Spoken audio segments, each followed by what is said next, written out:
Kita hari ini memenuhi panggilan untuk keterangan tambahan dari pihak penyidik. Tadi kurang lebih untuk masukan aja ada sekitar 20 pertanyaan lebih. Kita memberikan keterangan-keterangan tambahan dan mengantarkan juga bukti-bukti pendukung dan tambahan terkait laporan yang kita buat kemarin. Terutama laporan-laporan keuangan ya. Masukan ada terlibat hutang dengan terlapor. 3 saksi ya, terutama satu Mas Okan sebagai pelapor. Yang 2 itu pihak internal yang ada di dalam rumah Mas Okan yang tahu persis kejadian ini dari mulai hari A sampai dengan akhir. Saya nggak pernah buka statement kalau dia punya utang piutang ya. Maksudnya saya nggak pernah mau membuka aib apapun itu. Namanya orang sudah masa ntar kalau dibilang udah cerai, lu ribut-ribut utang piutang segala macem.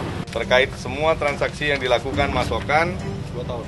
Selama 2 tahun masa aktif pernikahan.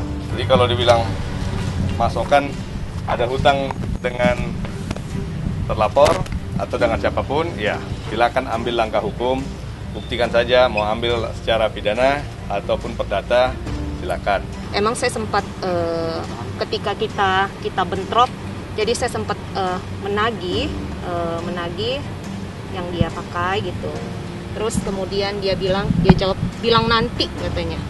Terus ditanya lagi kan sama lawyer aku beberapa kali, terus nggak tahu kapan nanti kalau gua mau gua info. Nggak ngerti. Nggak pernah diekspos angkanya, tapi di mana-mana kan diberitakan bahwasannya klien saya ada hutang dengan yang bersangkutan. Dan salah satu langkah yang diambil oleh beliau juga mengenai kelanjutan hukum yang lalu sedang diproses oleh beliau juga bukan karena apa-apa, tapi karena masih ada keterikatan nominal dengan beliau. Jadi tidak mau diputuskan, maka itulah langkah untuk mengikat supaya beliau masih terikat dengan mereka gitu. Jadi ya diperjelas saja lah, nominalnya diperjelas. Kalau memang ada pending, diperjelas nominal, bagaimana cara pengambilannya, untuk apa, seperti apa, mana buktinya. Ya intinya kan sekarang kan yang di opini publik. Makanya saya tuh udah setahun juga saya tidak keluar di media karena saya mengumpulkan bukti-bukti. Dan kalau emang ada hal-hal yang menurutnya harus diluruskan, buatlah laporan gitu loh. Jangan membuat opini publik, bikin caption, posting-posting di media sosial dan lain-lain. Itu kan jadi menggiring opini publik. Seperti contohnya di Polsek Limo, dibikin laporan, tidak terbukti, diberhentikan.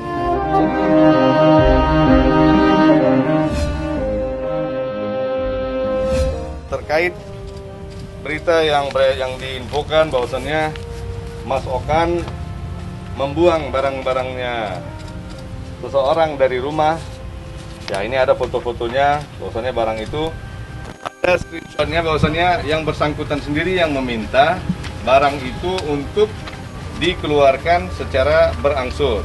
Ini screenshotnya ya, secara berangsur gitu ya, untuk dikeluarkan. Ini foto-foto barang-barang itu masih tersusun rapi sesuai dengan susunan yang dilakukan oleh yang bersangkutan sendiri. Jadi kan dia selalu bilang kalau saya membuang barang-barang dia untuk diusir. Yang minta untuk cicil barang dia.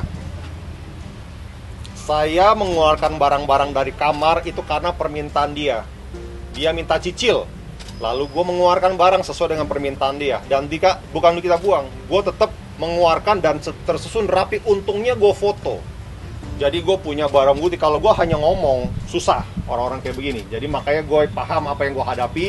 Makanya gue kumpulin data-data supaya clear gitu loh. Tidak ada pengusiran, tidak ada pembuangan barang. Semua itu ada buktinya dan udah gue serahkan ke penyidik. Tapi kan di luaran bilang, saya beli cincin berlian ratusan juta. Itu opini publik. Padahal bukan berlian, itu blue sapphire.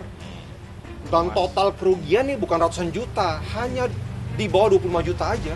Nggak nanggepin gimana-gimana sih. Ya, dia kan manusia yang paling merasa dirinya benar. Ya udah, ikutin aja prosesnya. Aku sih sampai sekarang nggak takut sih sama sekali, ya ikutin aja. Saya tuh kalau misalnya apa-apa ya nggak pernah maksudnya mau playing victim, rekayasa. Itu kan kita perempuan ya, apa yang kita rasakan di dalam rumah ya itulah yang kita ceritakan gitu loh. Intinya saya ke-trigger. Ada ya orang seperti itu gitu loh. Makanya saya menunggu momen di mana saya bisa bertemu dengan dia. Itu aja sih sebenarnya clear. Nasi sudah jadi bubur. Kalau mau damai nanti, jalanin dulu proses hukum, datang dulu ke polisi, jelaskan dulu, jadi tahu mana yang berbohong, mana yang tidak berbohong. Soal nanti mau minta maaf itu urusan terakhir. Jadi kalau perlu pakai nangis-nangis, ya kan? Waktu dulu ngelaporin gua nggak nangis. Waktu bikin opini publik cincin beli nggak nangis. Udah terpojok begini jangan nangis, ya. Hadapi kan.